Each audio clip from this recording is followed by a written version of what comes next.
Hello friends, I'm Angie. I'm Michelle. And we're Blue Heavens. Today we came to talk about labels. How did they get there? Who put them on us? What's true, what's not true? What is on us? So today we're about to find out each of our labels and how did we get these labels from the other's perspective. Yeah. And also as well to show what we do in readings as well. And to show how many labels we put on ourselves and others. Yes, yes. And let's see how many of them are true, how many of them are false. What's an illusion? What's truth? Let's get to the bottom of some of these things. That is what we're going to be here today to show you. Yeah. So do you want to pick one of mine first? You want me to go with you? What do you want to do? Okay. I'm going to pick negative. So you think you're negative? Yes. I feel that I am negative. Okay. I've been labeled negative. Okay, there we go. You've been labeled negative. Been so labeled- you don't necessarily feel this. No, I have been labeled negative by my ex-husband. My soon-to-be ex-husband is as negative, and my ex-boyfriend labeled me as very negative and often tell me he didn't know how I could channel deities with that kind of negative behavior. But you were a mirror reflecting their negativity. But I held on to it because it made me sad, the fact that somebody would look at me and think that. I know. Because I try to put love Right. out there. When I get told I'm negative in any reason, it hurts and it stung me. Yeah. It's like the word I knew how to get. So unfortunately, because it was told me in that, and especially my ex-husband saying you're negative and all the things I've done, you see everything Right. from a negative perspective, and how would anything, like why would God bless you with anything because of how negative you are? And that hurt to the core. So I've held on to that label for that reason. So Well, it's not true, right? no, that's not You true at were all. reflecting their negativity. You Right. were their mirror where they needed to learn. So the universe was trying to show them, but they just weren't getting it. Instead, they were blaming you for what they saw. Yeah. So do you do that? Are you projecting part of your behavior onto somebody else? Again, we are mirrors for each other. Right. So have you put a label on yourself of something like negative that's not true for you, but was reflecting what was true for somebody else? Right, because they were both very negative Yeah. people. They were. But And yes. I love them, you know. Oh, yes, Again, yes. we love everybody, but We people do. are broken and they have to fix that. And if they don't want to fix it, you don't need to be in relationships with them. Right, they're both good people. Yeah. I mean, it's just they would throw that at me Right. and the negative, but I take it to heart because I want to fix them so bad. Yes. I loved them. I want to fix them. And they would say how negative I was because I wouldn't listen to their problems and I wouldn't do this. So I would approach it from a negative because I'm giving an advice based on love, but it was maybe came across to them negative. Yeah, maybe. But as a mirror reflection. But so I will, like Angie said, we do and love. Yeah. And I do love the both, even if things didn't work out. I still love them. Yeah. I still give prayers to these people. Yeah. It's just that hurt me that I would have been labeled that. Right. But it was a self-reflection. But I did want to help them, Right. not be feeling that way themselves. Right. So, So pick one. What you got? okay. Colorful. That just seems you. All right. Just seems so you. Colorful. Colorful. That just seems you, Angie. Yeah, I've always been colorful. I've heard that since I was young, that I was colorful. And I feel like a lot of it we got from my grandmother Cleo. She was very colorful. She was very colorful. Nothing was. ever matched. And a lot of our family didn't like that. They were like embarrassed. And Yeah. I loved it. I loved that she didn't care. We would go to church and she would dress us in different things that was meant everything would mismatch. Yeah. We loved it. We loved the did. color, and other kids would make fun of us Yeah. because we were just so. We loved the colors. We were good with it. They didn't like it, Right. and we didn't understand if you're going to a church, they shouldn't be making fun of you. Right. So we didn't often understand why they were making fun of us. We were okay, and Grandma, and she was fine with it. She was. She mismatched too, and we loved that. She was very colorful on her She own. was. So I thought that was a beautiful thing within my grandmother, that she went against the norm of things and that she was willing to be comfortable and different in front of others. So this is a label I'm proud to have on myself. yes, and that's one thing. Locaus wants to make it quick on that one Yeah. as well. And the Locaus, and making it brief, but yeah. But colorful, your aura, her aura was very colorful. Your aura is very colorful, so no surprise that colorful would come up in Yeah. her. in your soul purpose. You just, because color just kind of goes on you. It has to. So your grandma was beautiful in the fact that she was great with the colors because she exuded so many of these colors. So she would wear it to reflect what she felt. No surprise, your hair colors. Yes. None of this, I mean, all of this reflects you. Yes. This is your aura. Yeah. So it's all happy and wonderful. Yes. So as well, the colorful, I wanted to add, you've done it since you were a child. Yeah. And even called Jesus purple in the Yes. church. But that's, I love the purple because it's your third eye. Yeah. He was enlightened. I knew Jesus was enlightened. Yes, and she got made fun of for that. But I got kicked out of the... and you went to Michelle, Yeah. and Michelle was going to go after him. I remember that was a very fun. Yeah. Your sister was actually going to go after these kids that went after her, and she hid you like right there. But yeah, she's like, she called Jesus purple, you know. Blasphemy. But it was the fact that you were colorful, Yeah. and that's how you've seen him as purple. Yeah. So it just showed your eyes were seeing colors from the very beginning, which like rainbows. Yeah. So I did want to, but I won't back out and bring Michelle back. All right, so let's get Okay. another one. Let's do this one. Procrastinator. Okay, so who put this one on you? I actually, Lokay has told me to put this one on because I procrastinate on absolutely everything in my life right now. I'm supposed to call the health insurance, and I procrastinate because I don't like talking on the phone. I just procrastinate doing different things. Self-care, things like that, procrastinate. I'll do it later, I'll do it later. I'll go do this, I'll go do that, but I do it last minute or I just don't do it. Yeah. And I will acknowledge that because I am terrible. I've always been a procrastinator. Now this is not new, this has always been me. Right. But you hear that label, procrastinator. Yeah. My ex-husband Kenny, he was a procrastinator. I'm a procrastinator. So it didn't help that two procrastinators. Right. The ex-boyfriend from last year was not a procrastinator. He actually did stuff. Yeah. Which was another thing, I hated that because I procrastinate, he Yeah. didn't procrastinate, which that was a very good thing he would do, but see, Yes. I hated that because I wanted to procrastinate, not do it. Right. And I used to want to procrastinate. I still have that in me. I have to fight that one. Yeah, that was one of my worst Yeah. ones, and I'm still I'm with fighting. you on that one. Yeah. I sometimes procrastinate studying for these videos and stuff, and I know it helps other people, and I know it helps myself, but I still have that block within me too. Now that's one thing I don't have a problem with, is because Lucaeus is on the ball with that. He's on the ball. Yeah. He won't allow that to happen Right. with me. So we're meditating, we fast, and like 2 days before a video we're fasting, he's prepared. You know, when I say he's preparing, it's getting my energy to Right. match, you know, because the channel, I have to be the right vibration. Right. So he gets my vibration to a point, and he just gets me ready. So so the preparation on that is what he does. There is like no research. He doesn't do any research like on that, like that. But when it's preparing, it's my. So I don't actually procrastinate on that. Right. I actually will show up, and the lives will show up. Yeah. You know, but I have to work on my energy. So and then I don't procrastinate, which is because I love doing this. Right. But you love doing this too. I do. What you're doing is a lot of work. I mean, yours is a lot of writing, Yeah. planning, and that's Yeah. why I could see it. Right. So if I had to do all of that, Right. I would procrastinate. Yeah. I have to admit, I do. I like want to everything get other that- people's opinions together with my own. Anytime Yes. we do a subject, I want to know, what do other people say? So Right. one, we can correct it if it's wrong. Exactly. Right? Because we don't know. Right, because we don't know.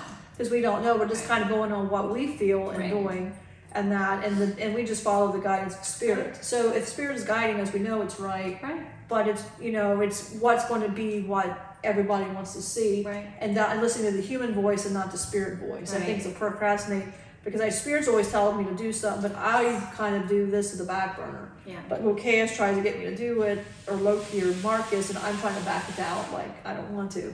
So they don't push, and they'll want me to do something.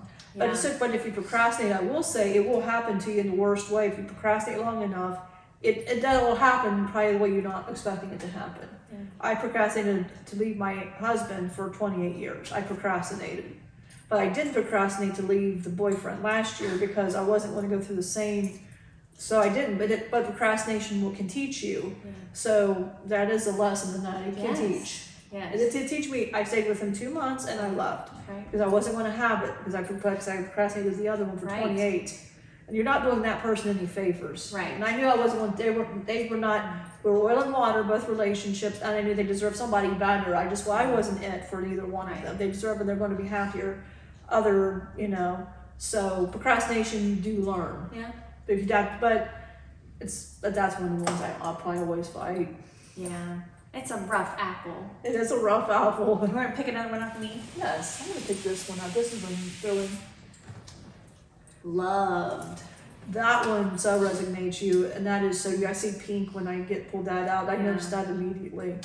So I didn't feel loved for quite some time.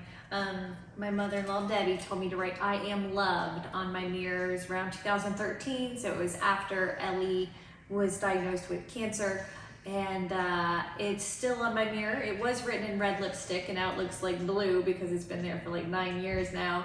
But it taught me that I am loved. Every day I saw I am loved. So then I was able to see it in people. I could see Scott loving me. I could see my mother-in-law loving me. I could see my sister reaching out to love me. I could see my kids loving me. I could see me loving them. I could see it. But I couldn't see it before, and I'm sure it was there in so many outlets, but I didn't feel like I was worthy of it. So that's kind of a rough one. That's one we all should have. And we should all have that one. I don't feel it. And that's another reason why we're doing these videos. Again, I didn't feel loved, especially when I was going through a divorce and at the end of it, because that's the roughest part. It gets better. This can be you. I had such negative labels on myself, and I was negative. I was pessimistic. I always expected something bad to happen, but just because it's what had always happened. I didn't know I was like releasing that energy to the universe, saying like, I'm stuck here. I'm saying I'm stuck here. I'm not stuck there anymore. That I am loved raised me out of it. But it takes time to know you are loved, to be raised out of it, to know you are loved. You have archangels channeling through you to give you love, to free you from some of this just pain and suffering that humans and other people have put you through. Divine energy and ancient energies are here to wake you up to a love. Even when they don't even know what it is, they have this, they are willing to learn what love is for you. They've taken care of you. They've done so much for you. It's been love. But right now, this is I know. okay, and I hate this. I'm just going through this. I know. I hate this. I knew this was going to happen. She doesn't feel it. I know. And I hate that. I try so hard. Me and all of us, we try. Well, Loki, but me and Marcus. But Loki coming out of the cave, just expressing that love to her. But Yeah. I watched this. She had that I am love right in the mirror, and she looked at it and she cried. And she says, I am not. I don't feel it. I feel so alone. And I'm like, you're not alone. But that's a label she feels. Yes. And again, it's like being in that dark closet. You don't have the light on you to see the truth of the situation. You have what's left of the destruction of a marriage that was a bad choice. You're left within the destruction of the bad choice. So you have to wait for it to completely crumble before your new creation can be birthed out of it. It is like we do have cycles where things have to be destroyed to be recreated, but it's hard to watch it be destroyed. And this is Michelle again, and Lucius always tells my kids, each of my children are having a hard time with this. And it's the same with me, and I always tell them how loved they are. And he'll sit and tell them how loved they are, and he'll tell them it's a season. He said, right now your mom's going through winter, and they're all going their own season right now, how they're going. And he said, your mom, unfortunately, is going to be in this winter until after the date. And and he gets that. And he says it's just a winter, but it's not crumbled completely. Right. He said, even after, he said, this doesn't mean that he's like, I'm going to be okay. And he said, you're not going to be okay. He's already told me that, but he says, just know we're here, we all have you. He's like, reminds me of you and everybody in the family, but then I sit in my room and I just think how alone I feel.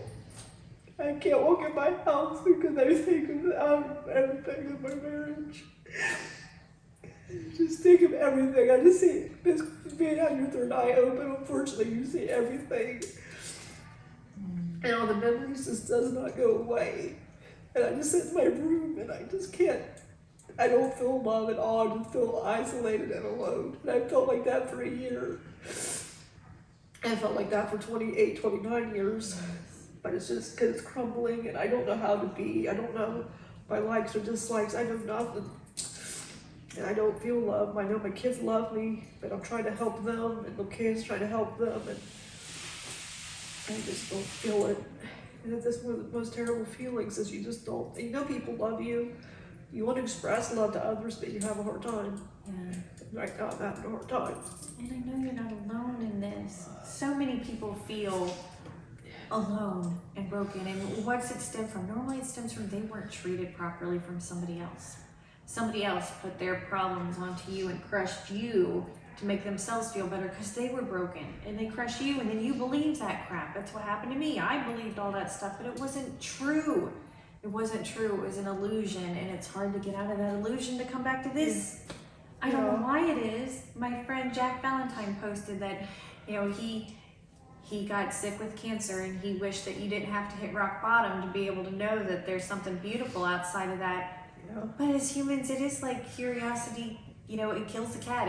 Curiosity is not enough, that we have to delve into these things, these painful things. And there's no way out but through. That's what, I read, he put that too, and he goes, he thought he wasn't even going to make it. He thought, this is it for my life. And now you see him doing all this stuff. Right. And he's been a great inspiration for me because I know on the other end of this, I would be able, I don't want, if this was the end of my life today, this is not how I would want to go out. You don't want these labels on you. No. And the people who gave me these labels, I'm sitting there trying to help. Right. And because I'm such, I want to help. So every time I was getting this negative, all I want to do is show love and teach. But at some point I had to think of myself, and it's really hard for me to do. I don't like thinking of myself. All right, we've never been great with boundaries. I think a lot of our generation's not great with boundaries. We were told to kind of shut up and respect older people, and we didn't quite understand. And I think we've let people really down us and dog us, and we shouldn't have. We should have been safe enough to stand up for ourselves and know that we are worth something. I think so many of us, we don't feel like we're worth anything. We make mistakes. People treat you like crap when you make mistakes. We're here to learn, and you know what? You're gonna make mistakes. And you wear it.